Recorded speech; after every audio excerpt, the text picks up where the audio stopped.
Ayun. So allow me to show some one output from my students, former students in radiobiology. Sorry. So let's talk about this. Anong maganda dyan? Siguro itong ano lang, medyo maikli. This famous one, the Chernobyl.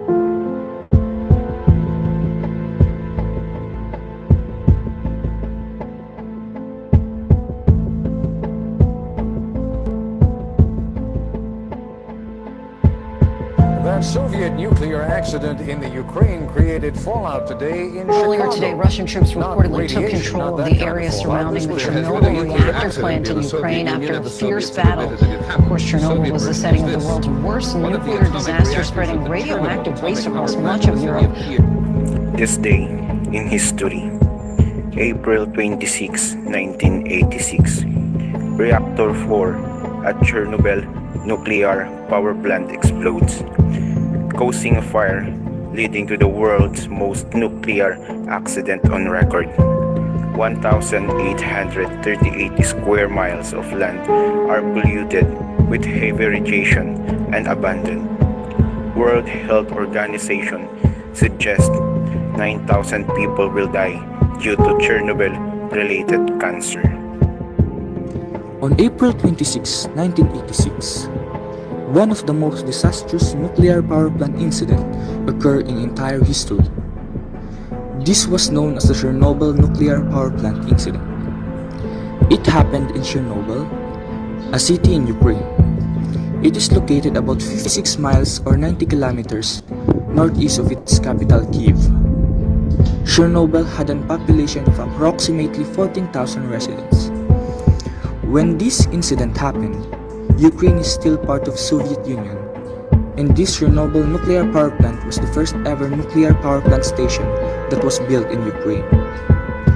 A nuclear power plant is similar to a large coal-fired power plant, with pumps, valves, steam generators, turbines, electric generators, condenser, and associated equipment. About 1/10 of all electric power worldwide comes from nuclear power plants, and nuclear power provides the world with around 11% of its total electricity, with the largest producer being the US and France. Chernobyl is a city in the Ukraine located about 56 miles, 90 kilometers northeast of the capital, Kyiv. Prior to the disaster and the subsequent evacuation, the city had about 14,000 residents. At that time, it was still part of the Soviet Union. The city was the location of the first ever nuclear power station to be built in Ukraine. The station consisted of 4 reactors, each capable of producing 1,000 megawatts of electric power. But on the 26th of April 1986, disaster struck when reactor number 4 exploded. On April 1986, the workers at Chernobyl Reactor 4 were performing a test to see if a turbine could provide enough energy to keep the coolant pumps running if there was a loss of power, and if they could keep them running until the emergency detail kicked in. They'd done this test before, but the test had been unsuccessful. They turned on the capacity, but a problem arose when the power plummeted to 1%. They then tried to increase the power, but what ensued was a massive power surge.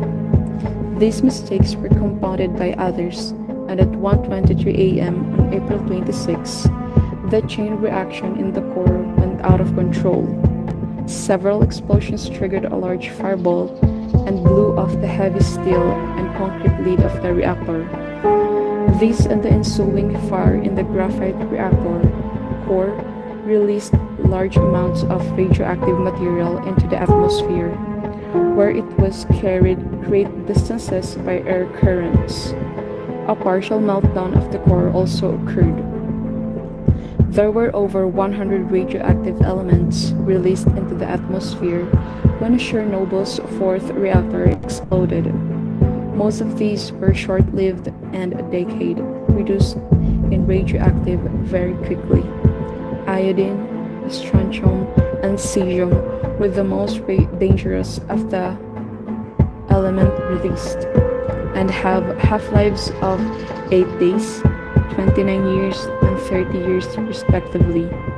The isotopes strontium-90 and cesium-137 are therefore still present in the area to this day. While iodine is linked to thyroid cancer, strontium can lead to leukemia. Cesium is the element that traveled the farthest and lasts the longest. This element affects the entire body and especially can harm the liver and spleen. On April 27, the 30,000 inhabitants of Pripyat began to be evacuated. A cover-up was attempted, but on April 28, Swedish monitoring stations reported abnormally high levels of wind-transported radioactivity and fast for explanation. The Soviet government admitted there had been an accident at Chernobyl, thus setting off an international outcry over the danger posed by the radioactive emission. Emergency workers were drafted into the area and helped to clean up the plant premises and the surrounding area. These workers were mostly plant employees, Ukrainian firefighters, plus many soldiers and miners from Russia, Belarus, Ukraine, and other parts of the former Soviet Union. The duties of the liquidators varied. They worked on decontamination and major construction projects, including the establishment of settlements and towns for plant workers and evacuees. They also built waste repositories, water filtration systems, and the sarcophagus, which entombed the entire fourth reactor to contain the remaining. By May 4, both the heat and radioactivity leaking from the reactor core were being contained, albeit at great request of workers. Radioactive debris was buried at some 800 meter sites, and later in the year, the highly radioactive reactor core was enclosed in a concrete and steel sarcophagus. Some accidental exposures of persons in the nuclear weapons and nuclear energy field have resulted in immediate death, but the number of such accidents has been small, considering the activity of the atomic age. The unfortunate incidents at Chernobyl in April 1986 are notable exceptions. 30 people at Chernobyl experienced acute radiation syndrome and died. A number of minor late effects have been observed. 3 population categories were exposed from Chernobyl accident.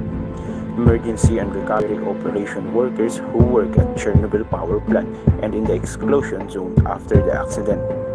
Inhabitants evacuated from contaminated areas, and inhabitants of contaminated areas who were not evacuated, with the exception of the on-site reactor personnel and the emergency workers who were present near the destroyed reactor during the time of the accident and shortly afterwards. Most of recovery operation workers and people living in the contaminated territories received relatively low whole-body radiation doses, comparable to background radiation levels accumulated over the 20-year period since the accident. In 2003, the United Nations Development Program launched a project called the Chernobyl Recovery and Development Program, or CRDP. For the recovery of the affected areas, the main goal of the CRDP's activities is supporting the efforts of the government of the Ukraine to mitigate the long-term social, economic, and ecological consequences of the Chernobyl disaster. The city has become overgrown and many types of animals live there. According to census information collected over the extended period of time, it is estimated that more mammals live there now than before the disaster. As CNN reported in 2016, if you visit Chernobyl now as a tourist, you will be taken on a strict guided tour of what was once a busy if not small city. Photographs show a place that has been frozen and overgrown, a kind of spoken remnant of a town where people once lived and worked, and where the kids played on the now unused Ferris wheel. The city has become overgrown and many types of animals live there. According to census information collected over an extended period of time, it is estimated that more mammals live there now than before the disaster. Nowadays, Chernobyl is now a tourist spot for those who want to see what a ghost town looks like.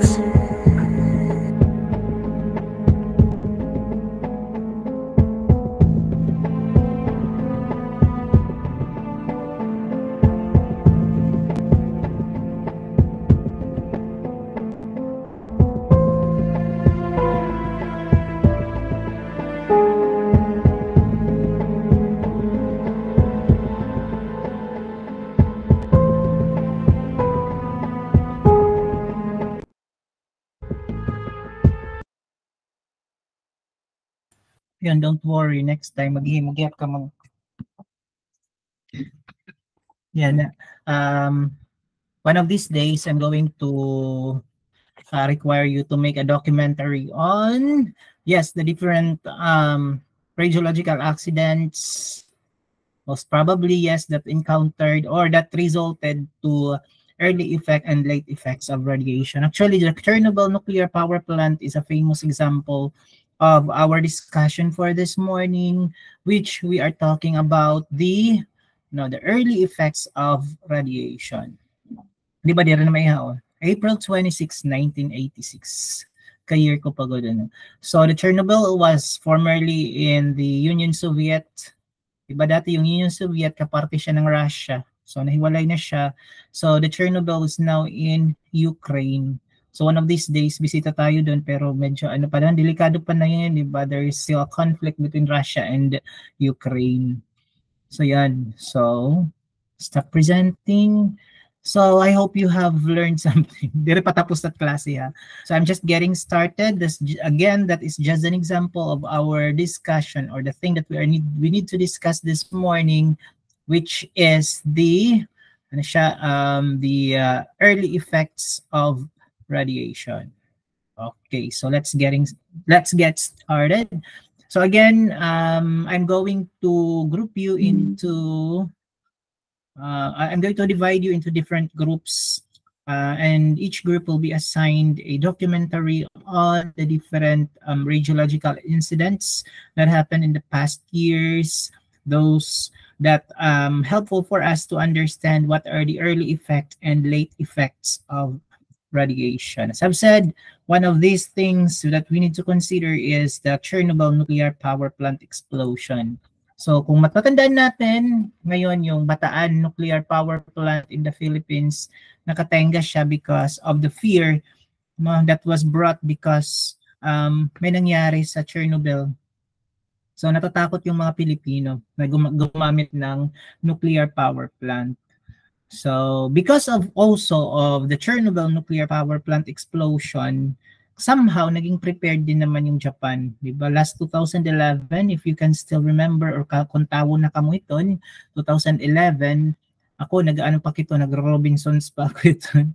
So there was an explosion of the Fukushima nuclear power plant in Japan. That was because of another thing. That was hybrid kasi yung incident. There was a tawag nito tsunami sa Japan, and then nag-result din siya ng nuclear power plant explosion. But the casualty wala namang, it's not the same as nung nangyari sa Chernobyl. Okay. So yun, yung that's the good thing about being marites. Yung pagiging marites mo na parang makakabulig mo imo pag-square, pag-aram diri kay kung ano-ano lang ang marites. So deterministic effects of radiation. We know, paulit-ulit na lang natin sinasabi that deterministic effect of radiation is also called the early effect of radiation. So the stochastic effect is the late effect of radiation. And of course, we need to always consider the radiation and dose response relationship. Sabi natin, pag deterministic or pag early effect of radiation, so normally we follow either linear threshold or nonlinear threshold. So there should be an adequate amount of dose para masabi nating ano siya, early effect of radiation. Yung mga nakikita nyo sa movies, like for example, yung kay Hook, The Hook, yung nagko-color green, paras kalawas ni Kuan ni John Robert Cortez, The Hook, sana all. Okay, so ano siya, early effect of radiation, pero that's just a myth, no? So there are no proof nga talagang ang radiation, ang radiation makaka-cause siya ng pagiging superhero o pagiging it could be a mutant, but it could be a late effect of radiation. Anyways, so let's talk about this one today. Okay, so early effects of radiation or the deterministic effects of radiation. So during 1920s and 1930s, kung radtech kita ng mga panahon, it would not have been usual for a radiologic technologist, hematology laboratory once a week for routine blood examination.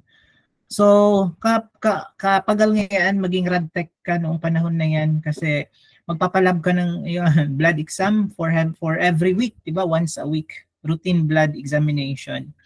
So ngayon kasi hindi na natin ginagawa yan, guys. Meron na tayong mga radiation monitoring and detecting devices. So before the introduction of personal monitors, periodic blood examination was the only way to monitor X-ray workers. So kung ang problema ni, di ba, kasi with the application, sinasabi natin nung una, molecular and cellular radiobiology, kasi sabi nga natin nung una, mas nagiging sensitive to radiation yung ating mga macromolecules or cells when they are conducted in vitro. Yung problema kasi kung halimbawa itetest mo siya formerly in vivo, hindi siya ganun ka masasabi nating adequate yung response. Although normally they respond in their natural state.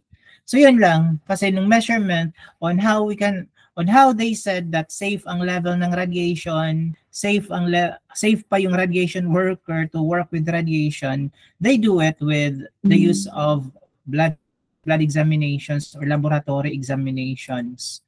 So yun. So makuri ngayon panahon 1920s to 1930s naging radtech ka kasi every week tutusukon ka in dagom. Okay, mag-extract kayo ng blood for examination. So there was a great concern over the danger of occupational radiation exposure. That's why titigam ng guys that the use of radiation is talaga yan. It is very sensitive issue. So here in the Philippines, kung napansin man natin, itibang mga I don't want to I want to say this in safer word, pero kung diri man maging appeal nga safe pa iyo, diba kasi nagmemekos-mekos, but when you go to abroad, talaga strict and policy dito when it comes to the implementation of radiation protection. Okay, so I kept on telling you this, that pagiging radtech, diri siya overnight process, diba? So 4 years siya nga program. So here, gini-introduce natin ang konsepto ng radiation and its sensitivity to cell kasi radiation protection is, as I've said, is a sensitive issue and it needs to be dealt with. Okay? So kaya need natin din magpa-practice.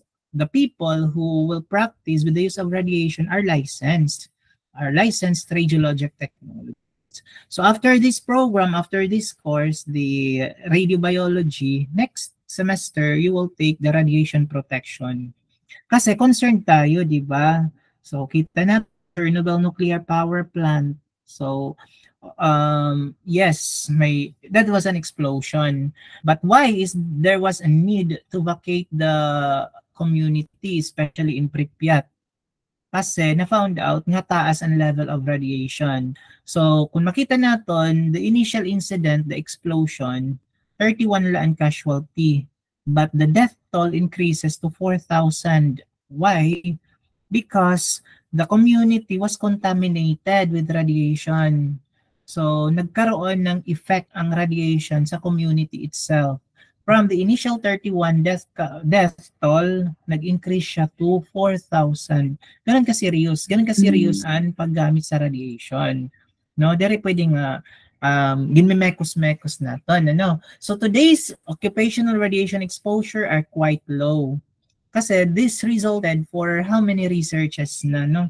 Kaya nga ni as radiologic technology students, you are inculcated that with the safe use of radiation, radiobiology, yon, follow-up radiation protection, yon. So even with the principles of imaging, you were tackled on how to give appropriate technical factor, radiation protection wise, diba, and image quality wise.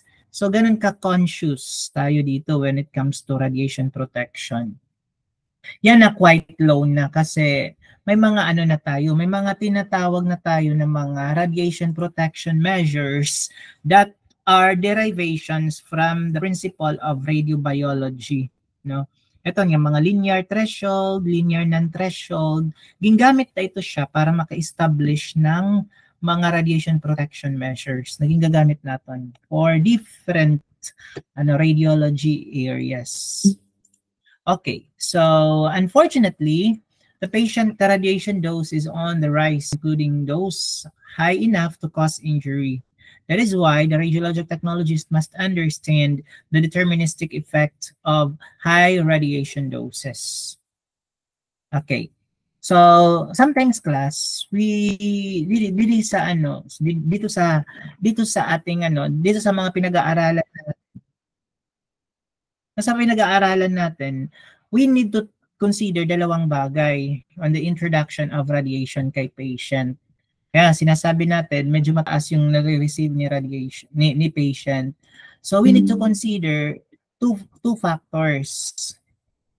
First, ay susulat ko lang ha, hope mabasa nyo. First, we need to consider the risk. Diba? Risk ko talaga magamit yung radiation. But, kung makita natin na mas taas at magiging benefit because of the use of radiation,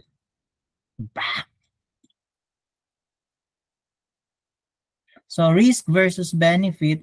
So kung mas taas ang benefit ni radiation, kailangan gamitin natin siya. If the radiation will be beneficial, so why not, no? Kaya danay masugad kita nga may radiation therapy, may x-ray, may ganon. Kasi ginagamit siya for diagnostic and therapeutic purposes. May risk, of course, medyo delikado magamit radiation.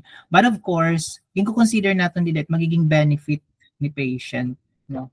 So that is the risk versus benefit. Sometimes in radiation protection, napapasok siya doon sa either justification or optimization, diba? So kung justifiable gumamit ng radiation, why not? And for the optimization, that what we call the ALARA principle, as low as reasonably achievable. Kung reasonable naman gumamit ng radiation, why not? Okay, so daming latecomers ha. So next time pasok tayo ha, 7 a.m. 7 a.m. is 7 a.m. Dari 8 a.m. Okay, so to produce a radiation response in humans within few days to month, the dose must be substantial. Kaya tinawag natin during our previous discussion, di ba, linear. So there should be a threshold dose or a threshold. Ba, ang pangit na ito. Okay, so there should be a threshold. No? So para masugad natin nga talagang may response ang ating body. Such a response is called an early effect of radiation. Sa tawag natin nung previous discussion natin, di ba? If you can still remember the cellular radiobiology, actually napasok din siya sa ating short chapter test, no? So it happens, of course, with the effect of irradiation of macromolecules, especially with the DNA. So particularly on the number 5, the change or a loss in bases. So dalawa yung nagiging effect, di ba? So cellular transformation, that is in the late effect of radiation, and cell death normally pag early effect of radiation. Oy, nakakorek ko na, check ako. Okay, so yan. A dose of this magnitude is rare in diagnostic radiology. Kasi, of course, we need to secure that the benefit should be high. No, dire kita pwedeng mamamatayan naton pasyente with the use of radiation. That's a no-no in radiography. No, kailangan we need to secure that safe ang paggamit ng radiation. Kaya nga ni ina-apply ta din ni anduha nga principle. Anduha nga terms, the risk versus the benefit. No, kung mas mataas ang benefit, why not? Diba? Kaya nga ni autoron ko dire kita nag-i-introduce in radiation kung aram naton makakamatay yung pasyente. Kung maaram kita makaka-harm kang pasyente, of course there's the risk. No, there's the risk na makaka-produce siya ng cancer, there's the risk na mababaog, may mga risk. But of course, kung nataas naman ang benefit, matatambal ang pasyente, why not? Risk versus the benefit, yung tinutumbok natin dito. Okay. So next, I hope you don't have questions on this one. So deterministic responses are those that exhibit increasing severity with increasing radiation. So furthermore, there is a dose threshold, sinabi ko kanina, and the dose-response relationship is somehow nonlinear. Nonlinear is in a sense that, of course, di ba, mag-i-start tayo sa mataas na radiation dose. And at some point, nakakaranas tayo ng nagiging ceiling na siya, di ba? So dire na siya nagko-continue to rise, meaning naging sagad na naton effect of radiation. Kaya nagiging nonlinear naton response relationship. So what else? Of course, okay, so we have what we call dito, so when we talk about mga early effect of radiation, early or deterministic of radiation, una natin ipapasok dito si concept ng acute radiation syndrome. Sometimes, ginagamitan natin siya ng mas matindi. Para sa mga radtech lang naman, Kaya gaya ng sa documentary ng ating mga students, medyo makulba, suspense. So, ginagamitan natin niya din acute radiation lethality to make it more serious approach. Kasi, of course, there's a recorded casualty. May namatay talaga about radiation. So, the first recorded casualty is, of course, ito yung nakikita niyo dito. So, siya? Sino to? Okay, so of death, of course, is the most devastating human response to radiation exposure. So, no cases of death wala pa namang namamatay after magpa-X-ray. Have been recorded, although some early pioneers died from stochastic effect of exposure. In each of these cases, however, the total radiation dose was extremely high by today's standards. So he is Clarence Dale, if you know him. He is the first recorded fatality in radiation. Clarence Dale. Siya? Best friend siya ni Thomas Edison. So, sabi natin, walang namamatay after diagnostic X-ray. So, namatay lang yung mga kauna-unahan yon. Early pioneers died. Stochastic very early effect. Because, anong ginawa? Ang taas, the total radiation dose was extremely high from today's standards. Yan na kasi guys, madami tayong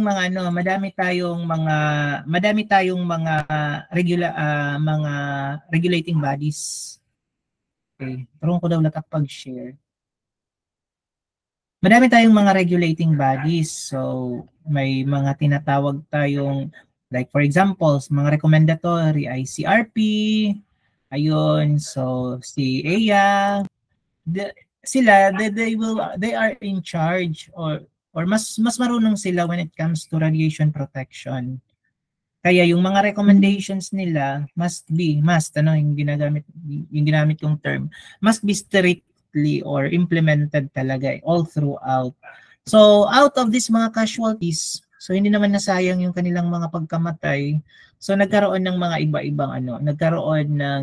iba-ibang organizations that are so concerned with the use of radiation. Kaya meron na tayong International Association of Atomic Energy. Yan. Tapos, meron na tayong ICRP, International Commission on Radiological Protection and Measures. We have ICRU, International Commission on Radiological Units. Yan. So, may mga iba-iba na tayong organization. Here in the Philippines, meron tayong PNRI. That's a government body. So, the Philippine Nuclear Research Institute. And we have the CDRRHR, or the Center for Device Regulation, Radiation Health and Research. Kasi they are the governing bodies that will secure with the safeguard the public and radiation workers with the use of radiation. So diagnostic X-ray beams always result in partial body exposure, which is less harmful than whole body exposure. Some accidental exposures of persons in the nuclear weapons and nuclear energies have resulted in immediate death, but the number of accidents has been small considering the length and activity of the atomic age. So ito, yung nakita natin kaninang video, the unfortunate incident in Chernobyl in April 1986 is one of the notable exception. Balikan, tigano ko nala, ibabalik ko nala na kung pag-share nga entire screen. Parang gulo ko, ano. Ganun din naman, na ma-exit yung entire screen ko lang. So gaya nakita natin kanina, the Chernobyl nuclear power plant, talaga yung ano, remarkable in the history. So it was 30 people at Chernobyl experienced the acute radiation syndrome and died. So particularly kasi, di ba, sa video, nagkaroon ng malfunction ang reactor 4. Okay, so because of that malfunction, sumabog. So, on the pagsabog mismo, 31 yung namatay.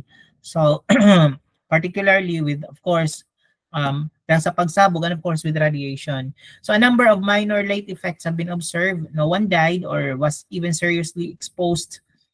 Okay, ibang case to Although, if you want to look at this one, itong documentary nito na March 1979 sa 3 Mile Island, it was posted again. Nandito siya sa ating page. I posted this one sa UEP Radtech page. 3 Mile Island. Ay, Rongelap Atom. Ayun, dito siya. 3 Mile Island. Oh, hindi ka. So nandito yung 3 Mile Island. Please check this one sa ating page. Makurekoy pa-play yan, ano. So this is the 3 Mile Island.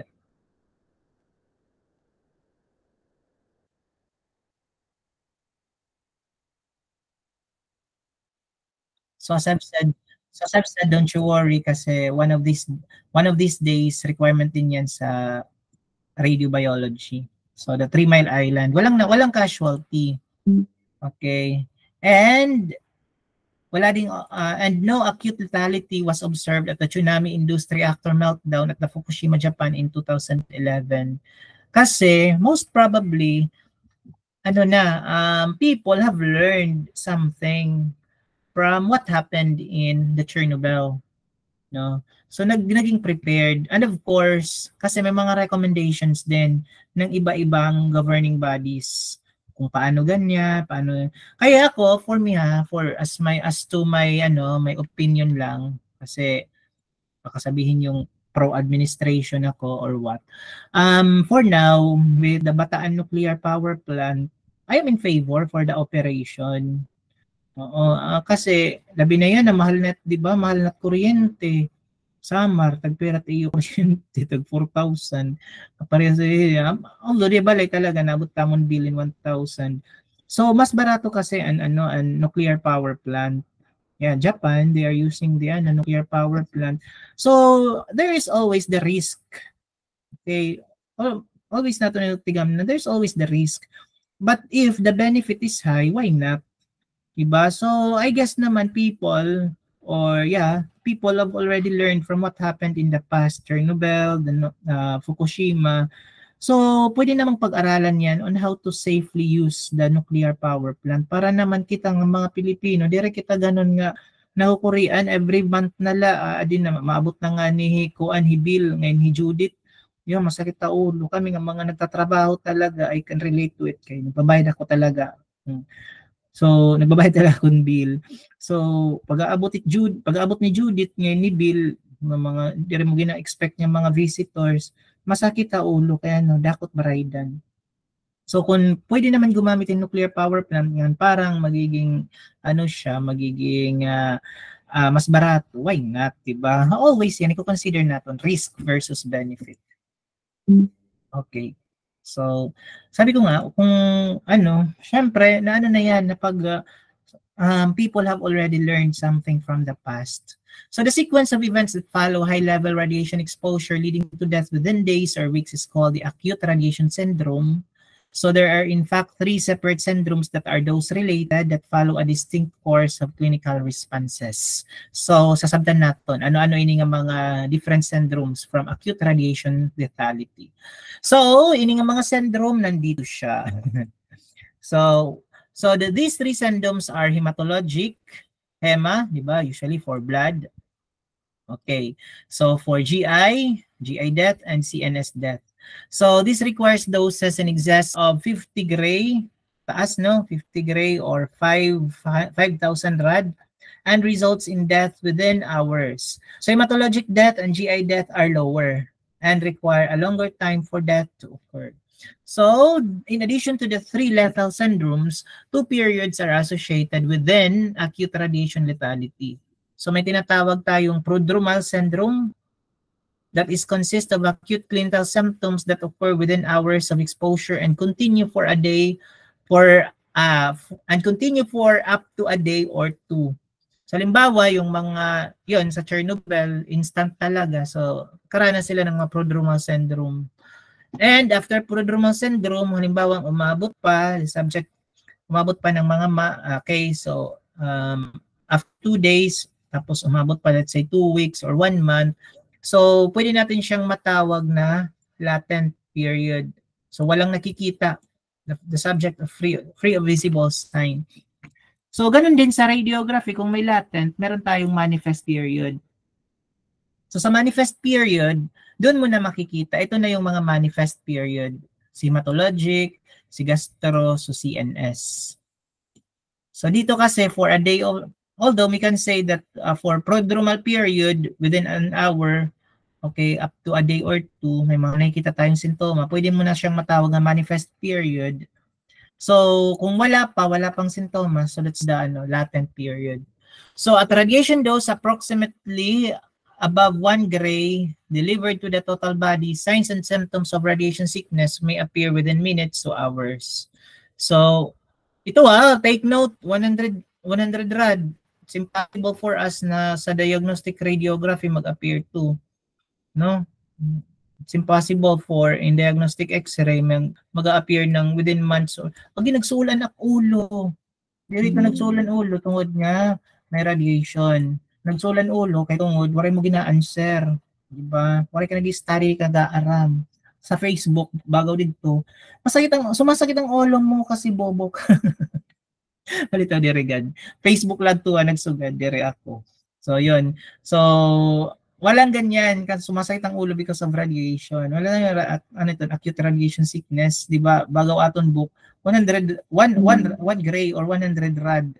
So the usual signs of early sickness take in the form of nausea, nagikasuka, vomiting, diarrhea, and reduction in the white blood cells. Kasi kung kitaon natin ang mga RADTEC 1920s to 1930s, di ba? Gina-examine na ni dugo from time to time because they are expecting for signs of prodromal. Okay, this immediate response of radiation sickness is the prodromal period. Again, paano siya? Consist of sickness from within hours of exposure and continue up to 2 days. So the prodromal period may last from few hours to a couple of days. So the severity of symptoms is dose related.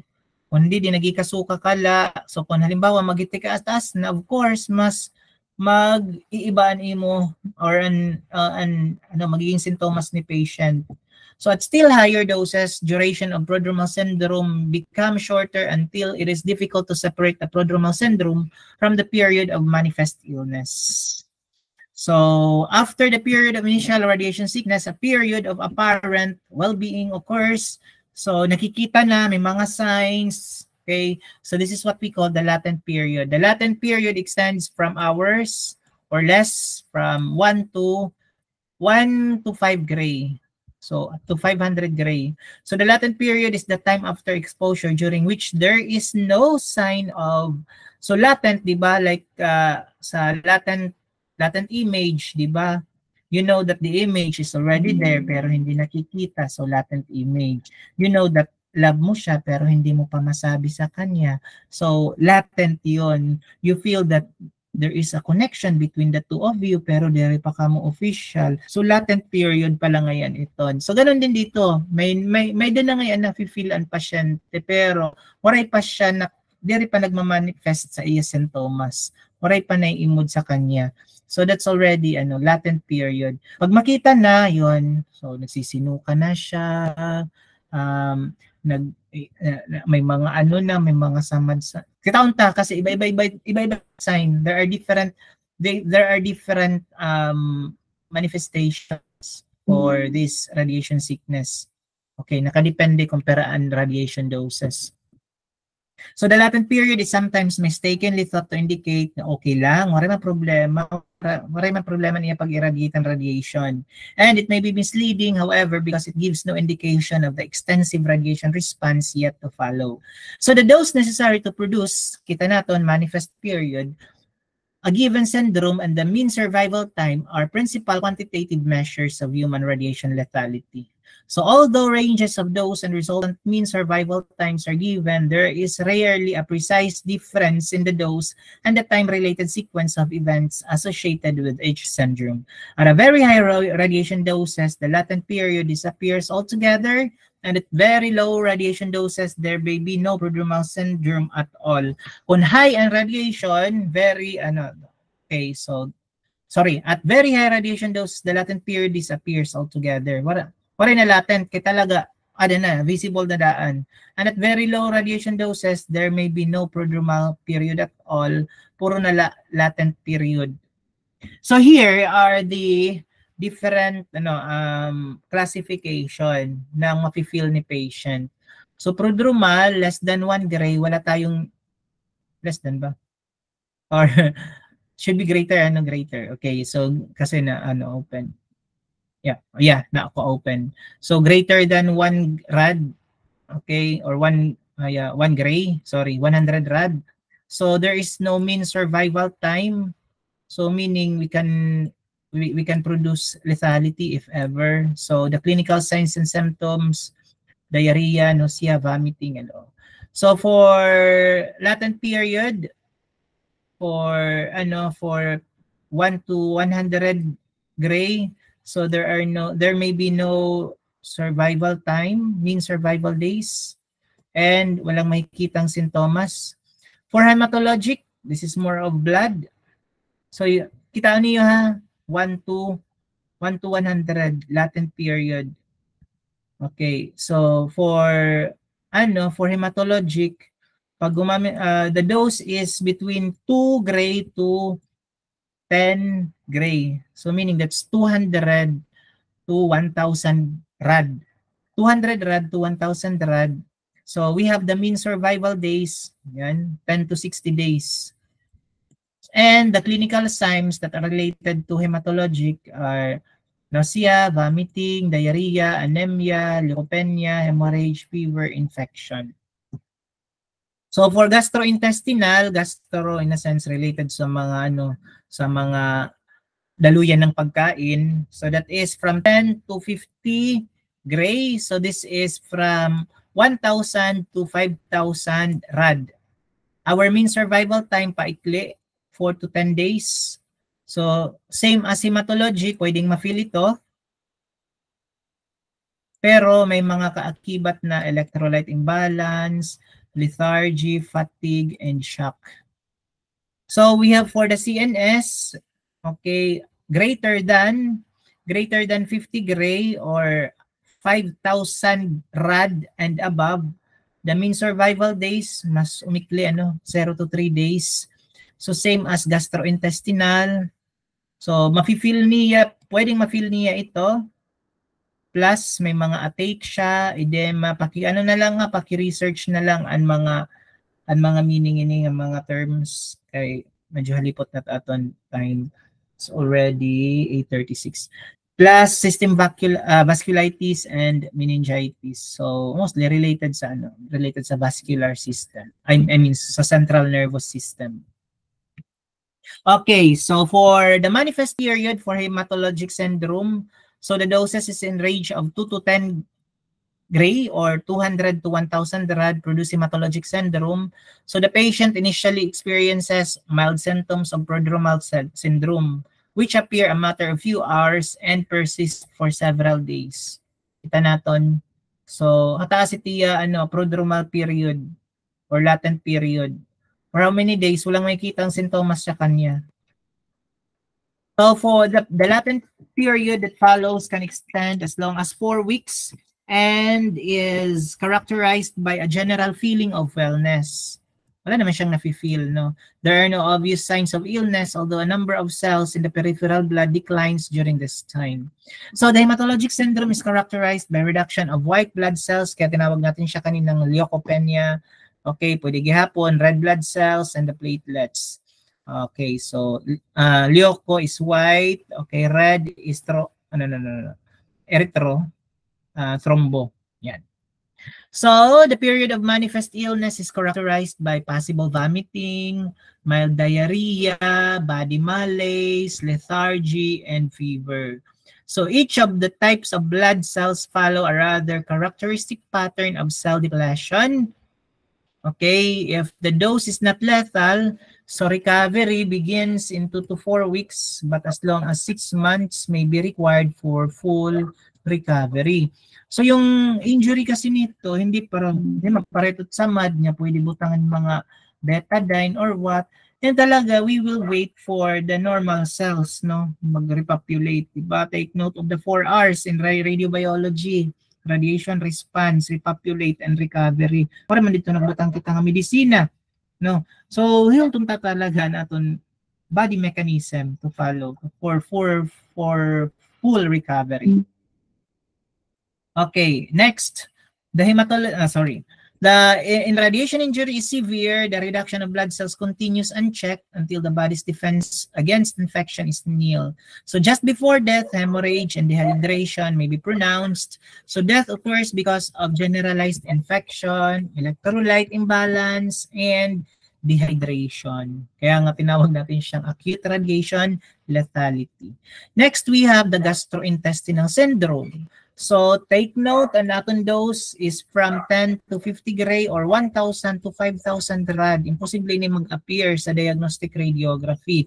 So it results in the GI syndrome. So the prodromal syndromes of vomiting, diarrhea occur within hours or exposure and persist for hours as long as day. Kaya may tinatawag tayo ditong mean survival time, 4 to 10 days. Okay, so a latent period of 3 to 5 days follows, during which no symptoms are present. However, the manifest illness, may kita mo kang pasyente nga exposed, begins with a second wave of nausea, suka-suka man, and vomiting, followed by diarrhea. Okay, so affected talaga ang iya GI tract. So the victim experiences of loss of appetite, anorexia, and may become lethargic. Pero kung mga kalawas naman, paro kan anaping ka kay talaga, hugos, ben kang sumugad nga anorexia. Kung marama, kung waray talaga siya gana kumaon, or laki na kaon, joke. So the diarrhea persists and becomes more severe, leading to loose and then watery and bloody stools. So supportive therapy cannot prevent the rapid progression of symptoms that ultimately leads to death within 4 to 10 days of exposure. Wala tayong choice. No, kasi the radiation injury is talagang severe. So, GI death occurs principally because of the severe damage to cells lining the intestines. So intestinal cells are normally in rapid state of proliferation and are continuously being replaced by new cells. So the turnover time for this cell renewal system is, in a normal person, is 3 to 5 days. However, kasi severe and kanya injury, so there are no time to proliferate. So radiation exposure kills the most sensitive cells, which are the stem cells. So this controls the length of time until death. So when the intestinal lining is completely denuded of functional cells, so fluids pass uncontrollably across the intestinal membrane, electrolyte imbalance is destroyed, and conditions promote infection. So at doses consistent with the GI syndrome, measurable and even severe hematologic changes occur. It takes a longer time for the cell renewal systems of the blood to develop mature cells from the stem population. Therefore, there is not enough time for maximum hematologic effects to occur. So ang nangyayari, di ba, instant death. Okay, within 4 to 10 days of exposure. So ganun katindi, ganun ka makaradlok na radiation. Kaya we have been reminded for the safe use of radiation. Pero pwedeng mekos-mekos at radiation. Next, and definitely this is not the least kasi pataas ng pataas, no? So after radiation dose in excess of approximately 50 gray or 5,000 rad is received, a series of signs and symptoms occur that lead to death within a matter of hours up to days lang. So first, severe nausea and vomiting begins, usually within few minutes of exposure. Then, during this initial onset, the patient may become extremely nervous and confused. Nawawala na siya sa kanyang sarili. May describe a burning sensation of the skin, may lose vision, and can even lose consciousness within the first hour. So this may be followed by a latent period for 12 hours lang, walang makikitang symptoms, so during which earlier symptoms subside or disappear. However, the latent period is followed by manifest illness, so during which symptoms of prodromal stage return but are more severe. So the person becomes disoriented, loses muscle contraction coordination, and has difficulty of breathing. So may go into convulsive seizure, experiences a loss of equilibrium, ataxia, lethargy, and probably lapses into a coma, and eventually, the patient will eventually die. So, yun, ganun katindi itong radiation, guys. Kaya, kung there is the fear, again, I'm not telling you to be fearful of the radiation. We know naman for a fact that there are different types of radiation. Yung pinopoint out natin dito is the radiation and the dose response relationship. Take note, ang taas ng mga dose pinagbibigay kay pasyente, di ba? So, halimbawa, mag-work ka mo radiation therapy. So, masugad nga, uy, adi, kung ano. Sige daw. Uy, uy, Jofem, Jofem, matrabaho siya, radiation therapy department. Uy, Jofem, di ba taga UEP ka? O yan, sige, yes po, Doc. Di ba graduate ka UEP? Sige, confident man ako, mo ka, nga maupait mga taga UEP. Keme. So, adi natin pasyente, itatag, may niya 5,000 rad.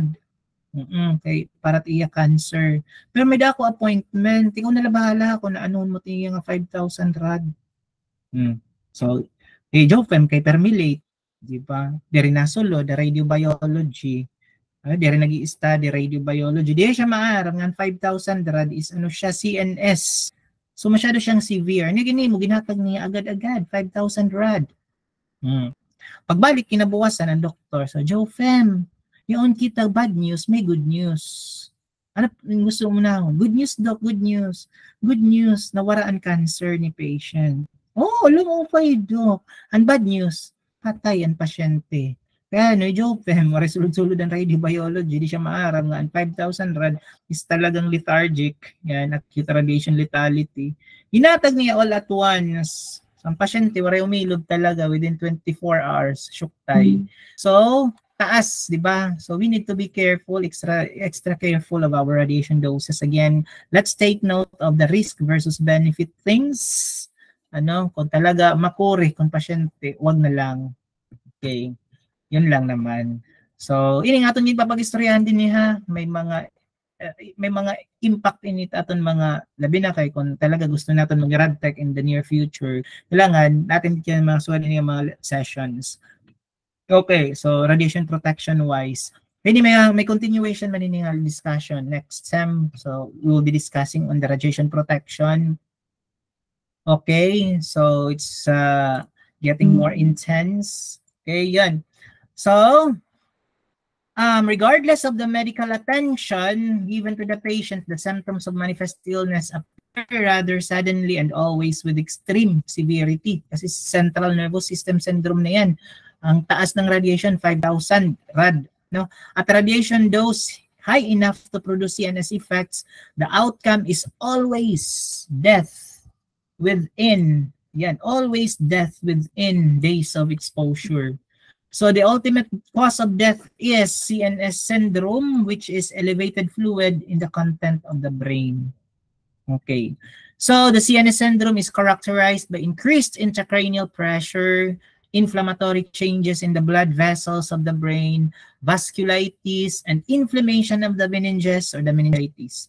So at high doses sufficient to produce CNS damage, damage to all other organs of the body is equally severe. So the classic radiation-induced changes in the GI tract and the hematologic system cannot occur because there is insufficient time, no? Insufficient na ang time para makarecover. So between exposure and death for them to appear. So we have the thing, LD5060. So nakabati na kamo inin. It's like it's like there is a population. Sometimes kasi guys, halimbawa sinabi ko kasi na nuclear power plant, Bataan nuclear power plant, I agree with this functionality. So sometimes we need to be proactive. Most of the times we need to be proactive. Kailangan may mga careful study muna nga pag-add man. Tapos of course, we need to put the contingency plan. What if magkamaya din aksidente? What will be the LD5060? Okay, yung iba tinatawag tong LD5030. So here, may tinatawag tayong mga worst case scenario. LD is lethal death. Lethal death. Okay. So this one, yung numerator is the percentage, the denominator is the number of death. So LD5060 is the dose of radiation to the whole body that causes 50% of the irradiated subjects to die within 60 days. So 60 days or 2 months, at lower dose of approximately 1 gray, or that's 100 rad, no one is expected to die. Maliit pa man la, but so above 6 gray or 600 rad, all those irradiated die unless vigorous medical support available. And of course, above 10 gray or 1,000 rad, even vigorous medical support does not prevent death. So nag-expect kita nga, there will be casualty. So kailangan na naging proactive kita na-studyhan ta ano't magiging LD5060 o LD5030.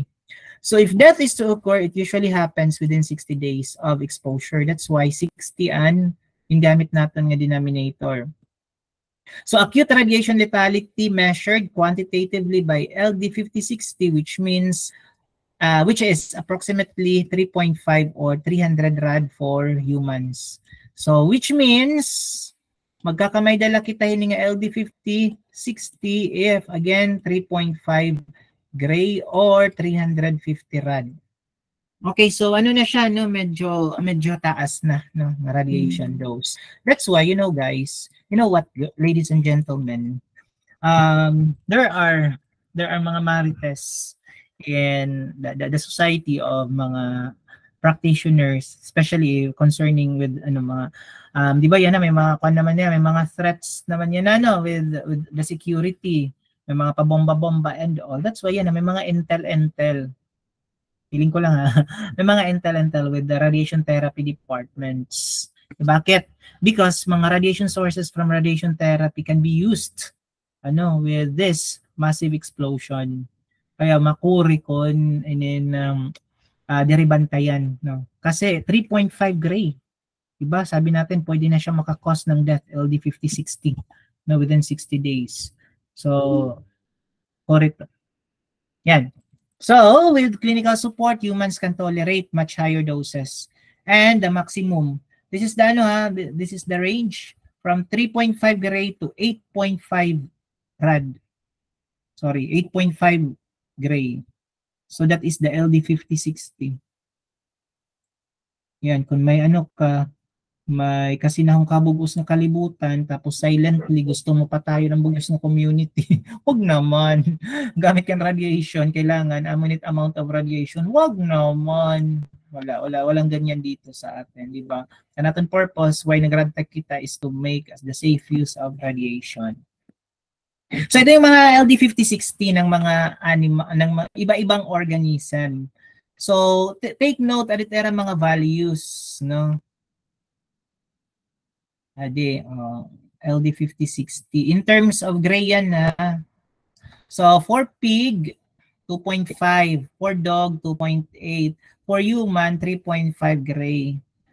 Oo, habok, ikatulo pa. Adi kita ikatulo. Medyo hamubuan aton LD5060. Kaya di ba, bagaw di 3.5 to 8. Bagaw di 3.5 to 8.5 gray. Yan. So tadi tatan LD5060. Yan. 3.5 gray. So, guinea pig, 4.3. Actually, di kinanyingilala iba ha. So, based sa internet, mauni ang guinea pig. So, ini kilala man kamo ini nga monkey. Ada man na iyo klase. Uy, grabe ka mo ha. Wala man ako magsugad ni kapate. Kaulagod ka, ka pretty ni kapate. Huwag mo dito si kapate. Isang siyang lang mumukod tanging estudyante. Grabe ka mo. Ito nga nag-comment niya. Char. Okay. So, kilala man ito ni So, next, we have the opossum. Ayun, nakita ko lagi pa internet. What's opossum? Ray, makita hindi taga-syudad man kita. So, mga itsurat opossum, ka-cute niya. Pero ko na inin siya? Ubya. Diri ko niya makiwa. Yan. So, the Aditya LD5060, 5.1. Wala, damot iyo pa tigam na next chapter test. Ini pala nga daan kung manguha kita hinit mga LD5060. So, we have the mouse, the goldfish, the hamster. Diba, maunit hamster? Tama ba? 7.0. We have rat, 7.1. Rabbit, gerbil. Ito, gerbil. Yan, parang si parang si Alexis Justin Tejero lang. Kung nag-iigat, kung nagigo po na yung joke, parang gerbil. Okay, so pa, di pa? Yung, kilala man yung turtle, di ba? Ninja turtle. Armadillo ito, armadillo. Tapos, ito daw, newt. Ambot, newt ba nit kaluwas? Taas, 30. Ito siya. And the cockroach, 100, LD5060. Ano pa yan, guys? Kaya papangarapin na lang siguro ni papangarapin nyo na lang siguro, lalo na ni Kapati, sana naging cockroach na lang ako. Wag! Kaya, although makakasurvive ka with radiation, ang cockroach, di rin nakakasurvive, at chinelas. No? Kasipit ni Munanay. Pagpak, patay dayon, di ba? So, core, maray pang radiation. So, yun, naman mga LD5060, no? So, kumbaga, una niyo, human beings, we can tolerate with the, high doses of radiation. Nagkakamali kayo, guys. Mas, mas taas pa nga ni tolerance ng monkey kaysa sa human. Kaya okay lang ito, Alexter, kung tinatawag kanilang, monkey business. Kasi at some point, mataas ang yung tolerance to radiation. Masugad ka nga. For 4.8, for 5, para ba talaga ang monkey? 4.8, for 4.8 grain ng radiation, ako magre-respond pa lang, kayo mamamatay na. Wag, grabe naman.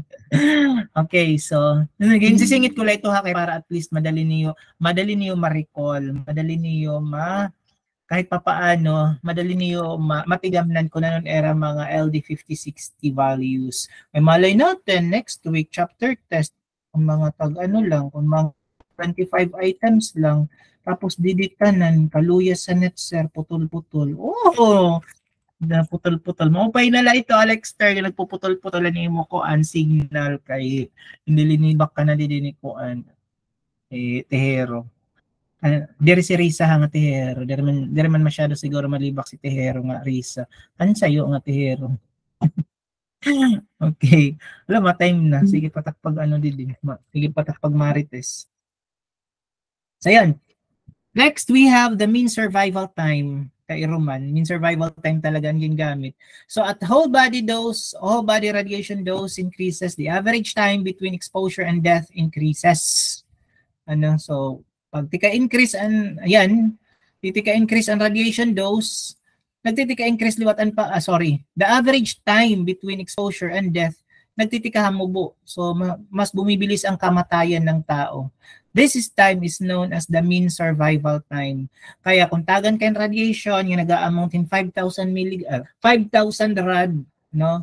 Or 5 gray, magkumpisal ka na. Humingi ka na ng tawad sa lahat ng taong gawan mo ng masama, Alexter. So kung tagan kahin 5 gray, mangumpisal ka na, maghingi ka na ng tawad, humingi ka na ng kapatawaran sa mga taong ginawan mo ng masasama, sa mga taong inagrabyado mo. Charit lang. Okay, so yun namang tinatawag nating mean survival time. Ayan lang. Good girl, sir. Hello! Okay, oo. Good girl nga si Alex, sir. Kaya lang, maraya dumaogan election ka vice president. So nag-expect na kadto Alex sir madaog didi amon amon presinto waray. Pero so next time na la Alex sir, na lang. Just continue to be a good person. Yan. Kasi okay la sir kay gwapo man ang nagdaog. Dili ba siya bayot? Naka-record pa gud niya. Kala ko siya shudiding. Joke lang. Sorry guys. Sorry. Opinion lang naman. Bayanak niyo tagan yung 5 gray. Tapos mangumpisal ka na sir. Isa sa bibigyan mo ng hingi ka ng tawad sa bagong no. Sige, so yun. Arte nga dili pa na humantak lecture. So as the radiation dose increases from 2 to 10 gray or 200 to 100 rad, the mean survival time decreases from approximately 60 to 4 days. This region is consistent with death resulting from hematologic syndrome. Mean survival time is dose dependent with hematologic syndrome. So in the dose range associated with GI syndrome, however, the mean survival time remains relatively constant. So 4 days. At least sa 4 days, di ba marami kang magagawa sa buhay mo. If you are familiar with with the Helen Keller, favorite ko kasi nga writer si Helen Keller. You know, Helen Keller is blind. Yung pinaka-tumatak sa akin na niya article is 3 days to see. Ano kung natiyahin mo kung natagan siya yung chance nga makakita for 3 days. Yan, 4 days damutin may mo, Alexter. Ano mo mga pinagagawa ng masasama, pinagkakautangan mo ng loob, pwede mo silang balikan. So with larger doses, those associated with CNS syndrome, the mean survival time is again dose-dependent, varying from approximately 3 days to a matter of hours. So ito, again ito yung summary ng acute radiation lethality. Di ko na gusto. Ayun. So ito, yung mga mafe-feel, yung mga doses, ano ang mga mean survival time? Pag CNS, masyado nang maikli. At ano ang mga clinical signs and symptoms. So meaning for next chapter test, medyo mahaba-haba yung mahaba-haba yung pag-aaralan nyo. So we have the local tissue damage. So when only part of the body is irradiated, in contrast to the whole body irradiation, so a higher dose is required to produce response. Kadali la. Dali la. If it's already time, may klase man ka mo kan iyo sa radial, So, if you wanted to, I will just continue with my recording. Ipopost ko na lang siya sa ating Google Classroom kasi it's already 9. So, i-continue ko lang akong recording. So, if you wanted to leave our Google Meet, there is no problem. So for the meantime, I'm going to check the attendance. I will just check first the attendance for the redemption mga plus points para next week. Sige, kay it's already 9, but then I'm going to continue with my recording, para syempre I respect din naman people who are conducting classes. Stop share ko lang muna. Konti lang naman eh. Wala, nag-join na yung share ko kay ma-check ng attendance. Okay, so check muna ako ng attendance. So please open your camera.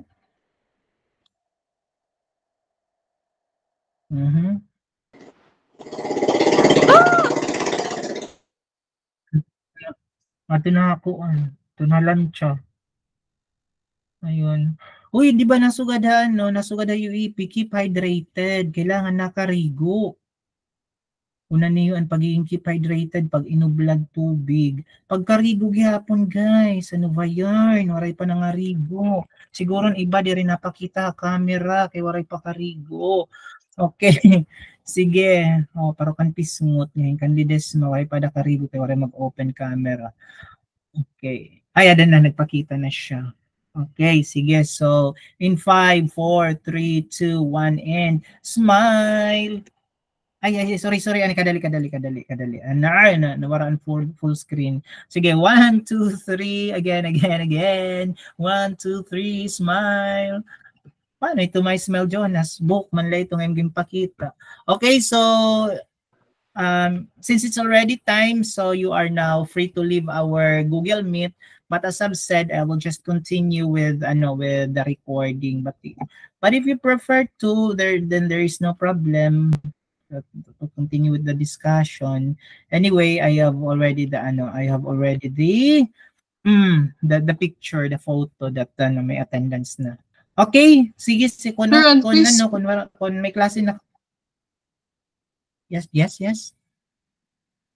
Sir, and quiz po kayo. Ano ba sa Moray? Pakatake ka. Okay, late.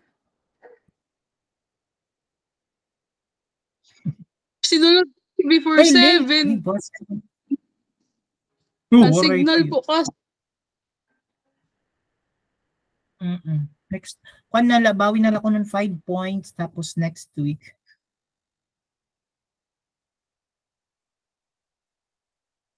Oh, yes, Miss Antipolo. Sir, pwede po kami makasabay tomorrow sa Section A, Biscan Chapter Test lang. Please. Dere ako. Kay, I think, I don't know kung may schedule ka mo. Yes, sir, like me.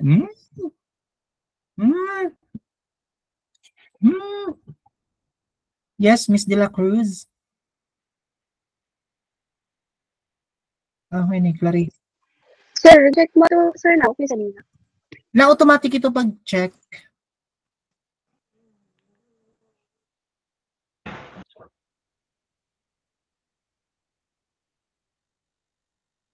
Na-automatic ito pag-check. Naka-record pagod. Naka-record pa. Okay, balita ko sulod kami.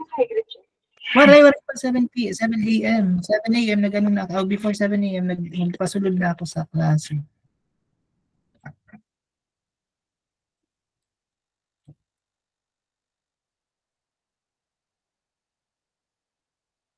Sorry, nawaraan ako. Napidlit ko. Okay, sige man kayo. Waray ka mong klase kanina sa Rachel. Let's continue with the Diba nagulat-lot user with 9 a.m.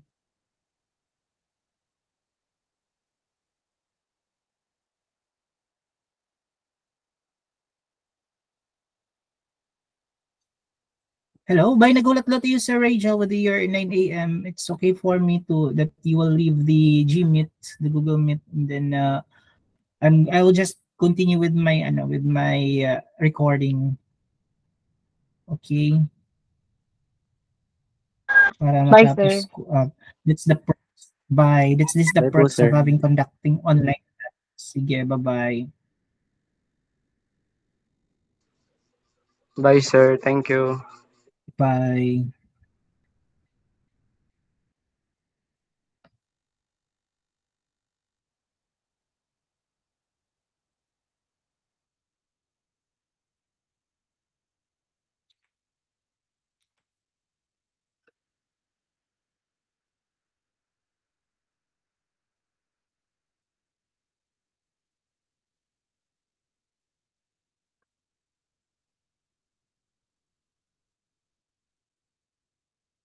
Yun. No one is here, but still I have to continue with my discussion. Konting-konti lang naman. Okay, so where's the entire screen?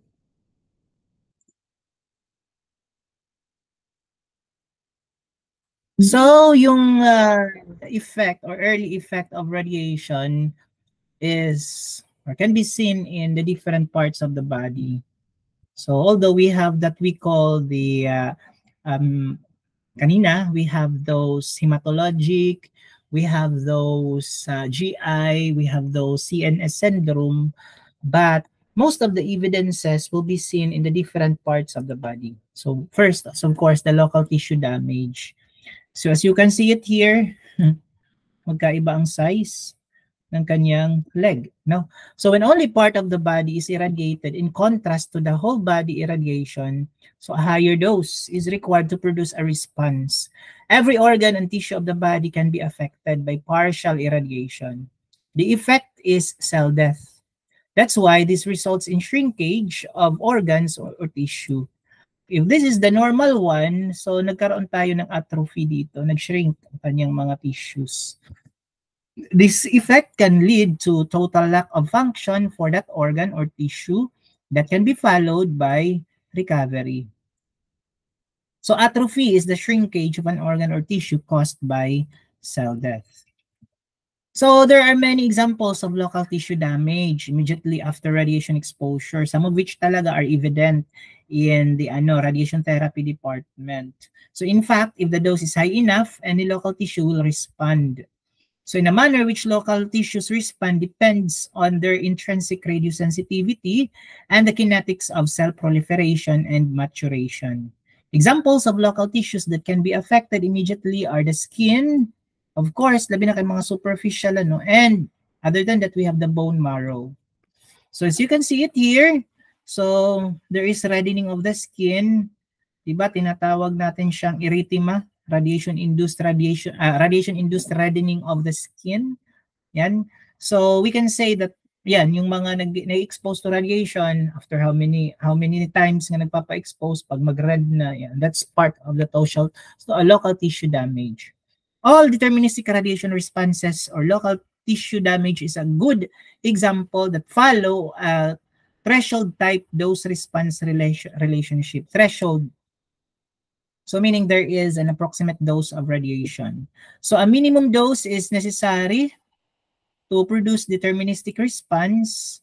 So, and when a threshold dose has been exceeded, the severity of the response increases with increasing dose in nonlinear fashion. So we have, probably you need just to review this one, the anatomy of the skin. Okay, so here we have the early effects of the effects of radiation on the skin. So in early times, the tolerance of patients' skin determined the limitation of radiation oncology.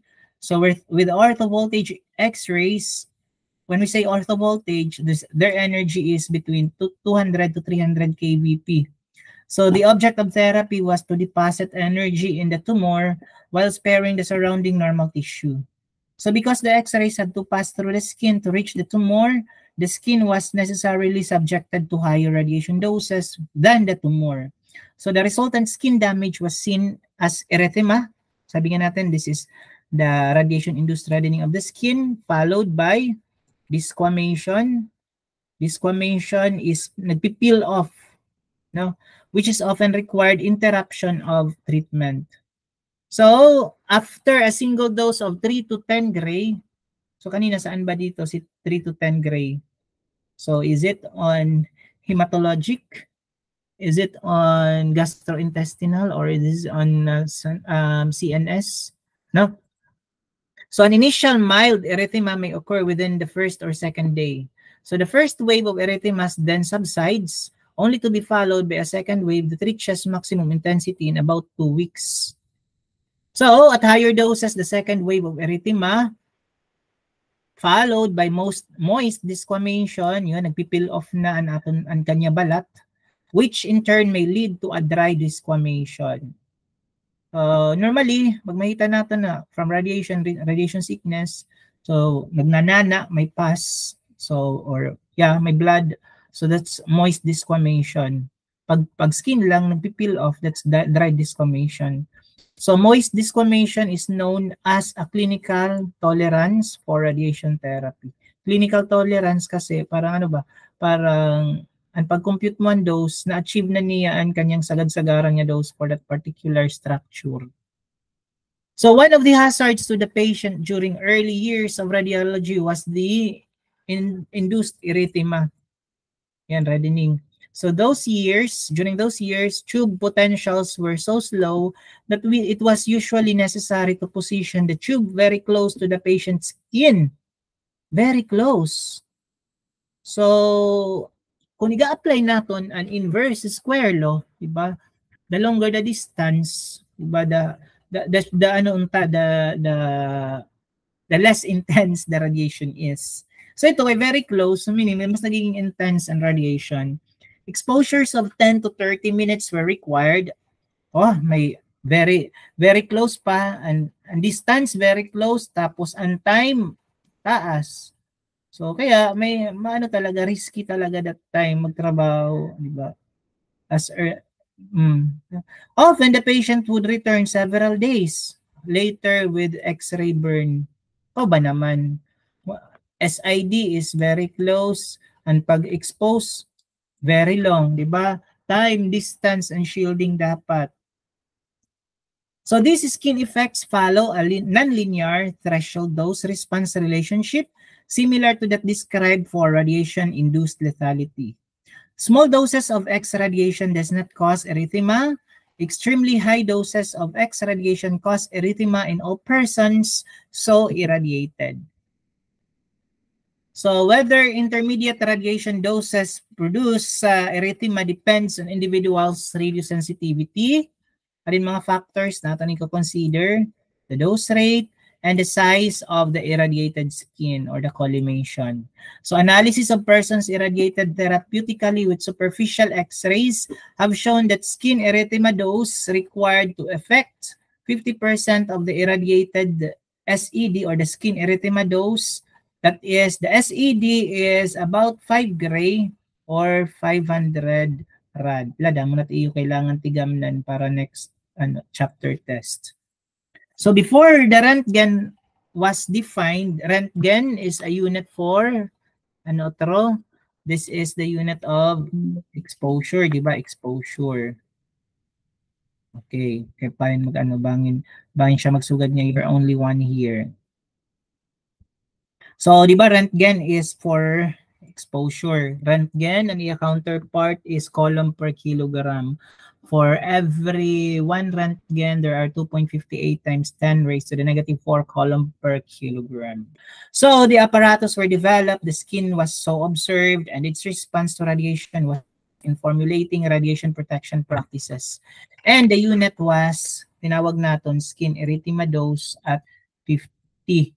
So, pwede liwat, may ginagamit kita the permissible dose. Okay. Permissible radiation exposures were specified in fractions of SED.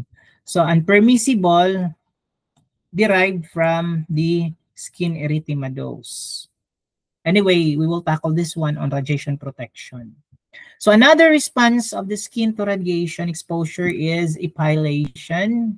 So, we define that radiation-induced hair loss. Yan. For many years, soft X-rays from 10 to 20 kVp, kung makita natin, very low man ang radiation. This is Grens rays. Nakikita natin picture based sa internet. Ito yung itsura ng Grens rays. Were used for the treatment choice for skin diseases such as Taenia capitis or ringworm, Hayupa, Kagid. So, teniacophytes of the scalp, which is common in children, was successfully treated by Grenz rays or Grenz radiation. But unfortunately, the patient's skin would fall out for after how many weeks or after how many months sometimes, and is unnecessarily high dose of Grenz rays resulted in permanent epilation. Waray natubuin buhok an iya panit, no?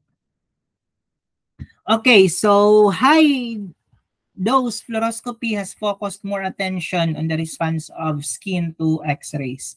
The longer fluoroscopy times required for cardiovascular and interventional procedures, coupled with allowed exposure rates twice the previous normal, are of great concerns. So injuries to patients have been reported and steps are being taken to establish better control over such exposures.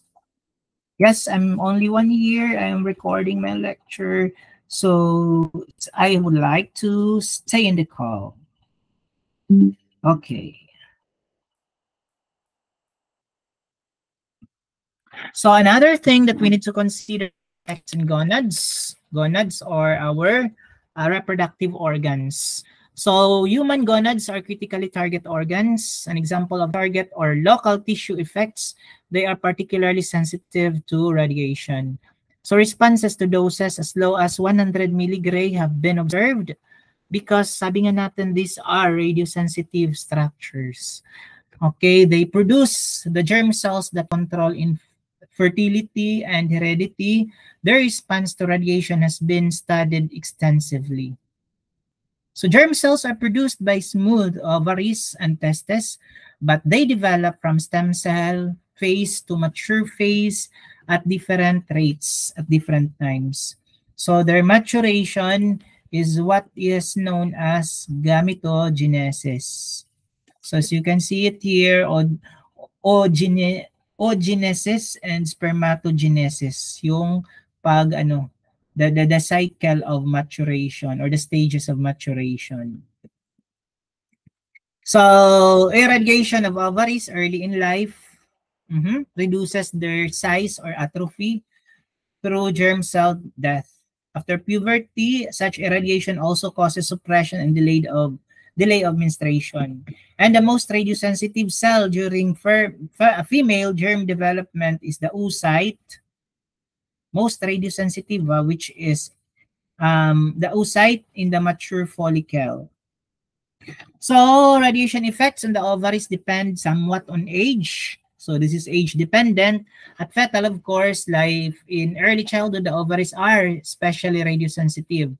They decline in radiosensitivity, reaching a minimum in the range of 20 to 30 years and then increase continually with the age. Parang di ba, by theory, bumabalik din yung pagiging radiosensitive ng tao as we get older. So doses as low as 100 milligray or 10 rad may delay or suppress menstruation in a mature female. So a dose of approximately 2 gray or 200 rad produces temporary sterility. Tigam na natin temporary sterility. Mas wala rin na makapanganak. Kasi medyo taas ang radiation dose. Approximately 5 gray or 500 rad to the ovaries result in permanent sterility. So take note, saan dito ang mag-produce ng temporary infertility at permanent sterility. So in addition to the destruction of fertility, irradiation of the ovaries of experimental animals have been shown to produce genetic mutations. Okay, even moderate doses, 250 to 500 milligray or 25 to 50 rad, had been associated with measurable increase in genetic mutations. Evidence also indicates that oocytes survived into a modest dose can repair in some genetic damage as they mature into ova. So, anong application nito, guys? Kaya nga, di ba, meron tayong tinatawag na 10-day rule, di ba? As much as possible, hindi pwedeng magpa-expose ang isang dalaga counting day 1 as the day of menstruation until 10 days kahit wala na yung kanyang menstruation. Kasi nga it tends, the gametogenesis, no, yung development ng egg cell to full maturity is still on the run. So may tinatawag tayong 10-day rule. Aside from, of course, hindi natin pwedeng i-expose ang mga fetus, especially when it is on the major organogenesis period, ganun din yung babae, no? 10-day rule, we're in counting day 1 of menstruation as the day 1 until 10 days. So the testes, similar to the ovaries, atrophy after high doses of radiation. A large volume of data on testicular damage has been gathered from observations of volunteer convicts and patients treated for carcinoma in one testis while the other was deshielded. Many investigators have recorded normal births in such patients whose remaining functioning testes, or normal pa, received up to 3 gray or 300 rad. So radiation doses as low as 100 milligray or 10 rad can reduce the number of spermatozoa in a manner reminiscent of radiation exposure in response of the ovaries. So with increasing dose, the depletion of spermatozoa increases and extends over a longer period. So ganun din dito, kailangan ma-identify natin yung temporary infertility at saka yung permanent sterility. So which is the more likely similar, no? 2 gray or 200 rad produces temporary infertility, which commences approximately 2 months after irradiation and persists up to 12 months. 5 gray or 500 rad to the testes produce permanent sterility even after doses sufficient to produce permanent sterility. So the male patient normally retains his ability to engage in sexual intercourse. Kasi hindi naman baga matindog katarman pa man iton, pero lang talaga permanent na kasi eh. So di rin na makaka-produce or di rin na makakahimuhin baby. So male gametogenesis is self-renewing system. Some evidence suggests that the most hazardous mutation are the genetic ones induced in surviving post-spermatogenial cells. So consequently, after testicular irradiation, the doses exceeding approximately 100 milligray or 10 rad, the male patient should refrain from procreation for, paano na lang assignment na lang kung ano procreation for 2 to 4 months until all cells in spermatogonial and post-spermatogonial stages at the time of irradiation have matured and disappeared. So this reduces but probably does not eliminate any increase in genetic mutations caused by the persistence of the stem cell. Kasi mostly ang genetic nandun naman kay DNA, hindi naman affected ni sperm or ni egg cell. So evidence from animal experiments suggests that genetic mutations undergo some repair even when the stem cell is irradiated. Okay, so what doesn't kill you makes you stronger pala yung ating mga genes, genetic mutations. Next, of course, we have the hematologic or from the blood. So if you were a radiologic technologist in practice during 1920s and the 1930s, you might have, you might have visited the hematology laboratory once a week for routine blood examination. So before the introduction of personal radiation monitors, periodic blood examination was the only monitoring performed on X-ray and radium workers. This examination included total cell counts and white blood cell. Ito pala yung pinagagawa nila. So, ihapon, blood count and white blood cell and different count.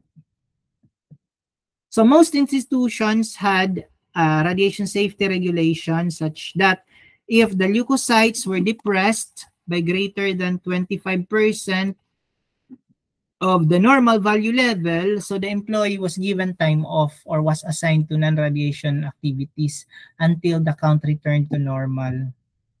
Okay, so kung naghubya-hubya ka nga radtech, pag pigsabot nala dati sa mga medtech, gano'n lang, ikubos lang akong blood count. Dati yun, yan na iba naman, mas na tayo ngayon, mas modern.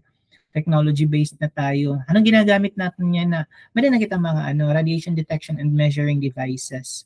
Yun, magamit ng film badge, TLD, pinakabago yan na OSL. Ito siya, ginka-count ang radiation nga na-receive mo for a monitoring period. Kasi babalik siya nga may na reading on safe or not safe. So ganun din probably I don't have any, kasi institutional yan yung policy. Kung halimbawa nakita dito nga nag-exceed ka na, depende sa inyong institution ano magiging recommendation kung pareho sini tatagan ka bakasyon or non-radiation activities. Again, that is institutional policy. So what was not entirely understood at time was that minimum whole body dose necessary to produce measurable hematologic depression was approximately 250 milligray or 25 rad. Basta lakay ka blood exam lera. These workers were being heavily irradiated by today's standard. Ang taas nito. Ato nare-receive yan na less than 10 milligray. Okay, so hematopoietic system review like sa skin, paki-review na to. Okay, so hematopoietic cell survival, the principal response of hematopoietic system to radiation exposure is a decrease in the number of all types of blood cells in the circulating peripheral blood, and lethal injury to the stem cells causes depletion in the number of mature cells circulating. So here we can say that lymphocytes and spermatogonia are the most radiosensitive cells in the body. Although nasugad kita dati, di ba, this is slowly dividing, but normally lymphocytes are categorized as radiosensitive talaga siyang cell. Sa mga girls, wala namang sperm, di ba? Puro man ito ang sarili, mga girls, spermatogonia liwat and okay. So after exposure, the first cell to become affected are the lymphocytes, Okay, these are reduced in number or lymphopenia within minutes or hours after exposure, and they are very slow to recover kasi sabi nga natin, they are non-dividing. Because the response is so immediate, the radiation effect is so apparent, a direct one of the lymphocytes themselves rather than on the stem cells. So granulocytes experience a rapid rise in the number, or that is granulocytosis, followed first by a rapid decrease and then slower decrease in number, or granulocytopenia. If the radiation dose is moderate, then an abortive rise in a granulocyte count may occur. That's 15 to 20 days after irradiation. So minimum granulocyte levels are reached approximately 30 days after irradiation, and the recovery, if it is to occur, takes approximately 2 months. Yan. So the depletion of platelets after irradiation develops more slowly, again because of the longer time required for more sensitive precursor cells to reach maturity. So slowly dividing then. So thrombocytes reach minimum in about 30 days and recover in approximately 2 months, similar to the response of mga granules. So, ito mga common mga mga blood types. Erythro or the red blood cells are less sensitive than the other blood cells, apparently because of their long lifetime and peripheral blood. So injury to these cells is not apparent for a matter of weeks, and the total recovery may take 6 months to a year. Ano siya? Resistant siya to radiation. So we have cytogenic effects, cytogenetics. Cyto means cells, and genetics, of course, are the coding, genetic code. So a technique developed in early 1950s contributed enormously to human genetic analysis and radiation genetics. The technique calls for culture of human cells to be prepared and treated so that chromosomes of each cell can be easily observed and studied. This has resulted in many observations on radiation-induced chromosome damage. Genes. So particularly when we talk about genes, we will be talking about chromosomes. Okay, so radiation cytogenic studies have shown that nearly every type of chromosome aberration, ito na, chromosome aberration, ito na yung hindi natin napag-usapan or napag-usapan naman kaya lang hindi na-define noong una. Okay, so chromosome. Okay, so radiation studies. Wala ba ngayon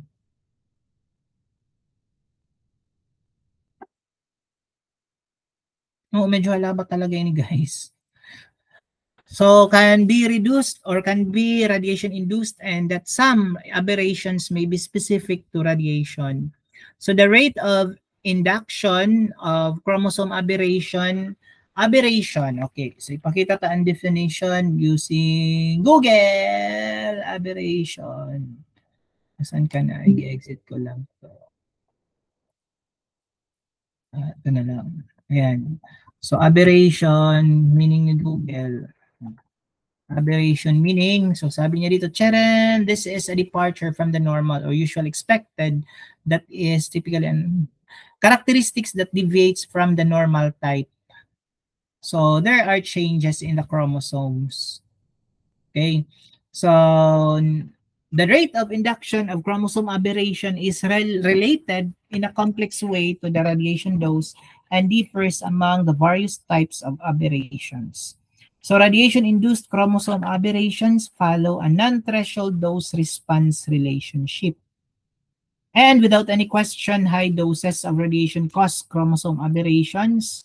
Low doses, no doubt, also do so, but it is technically difficult to observe aberrations at doses that are less than approximately 100 milligray or 10 rad.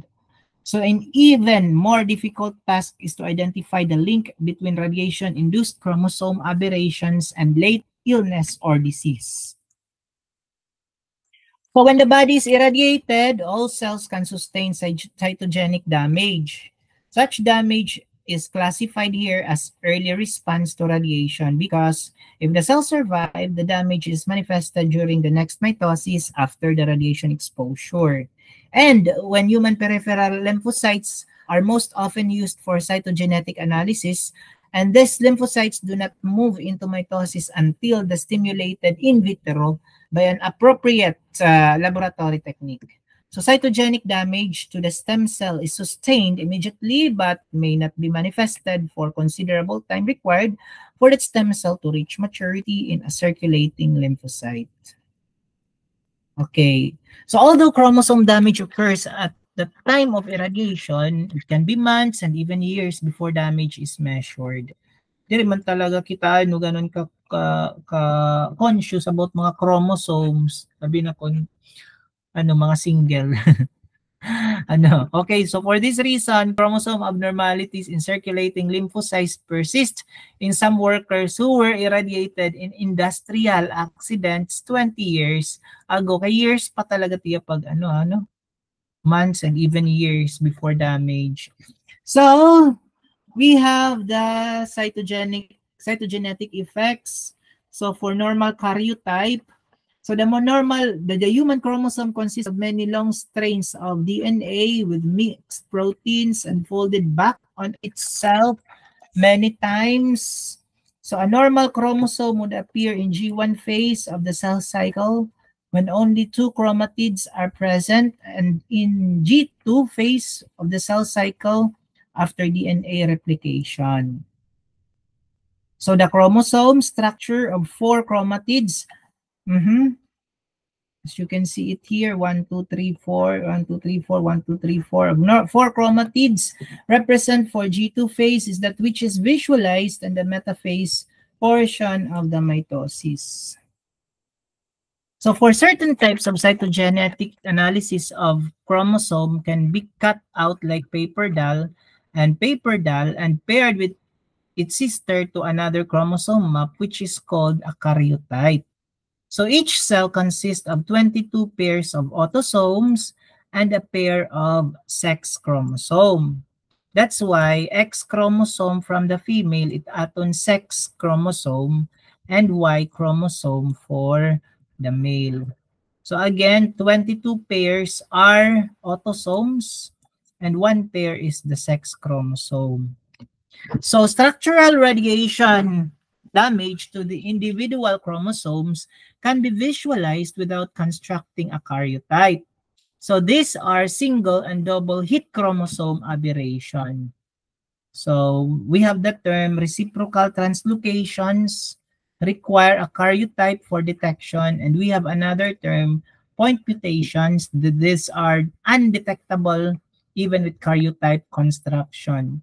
So again, These two can eventually happen if these are single and double hit chromosome aberration. So for single hit chromosome aberration, this happens when radiation interacts with chromosomes. Their interaction can occur through that direct or indirect effect. In either mode, these interactions result in a hit.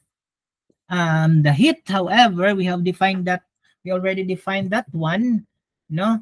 So it can happen also in direct and indirect effect.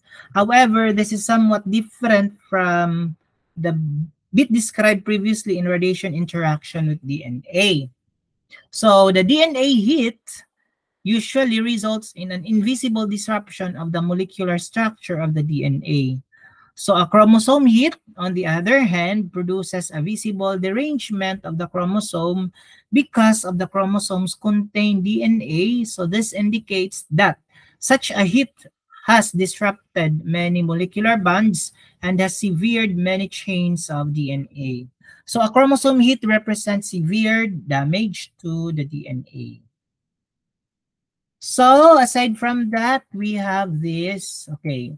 A single hit effects produced by radiation during G1 phase of the cell results in the breakage of the chromatid called the chromatid deletion.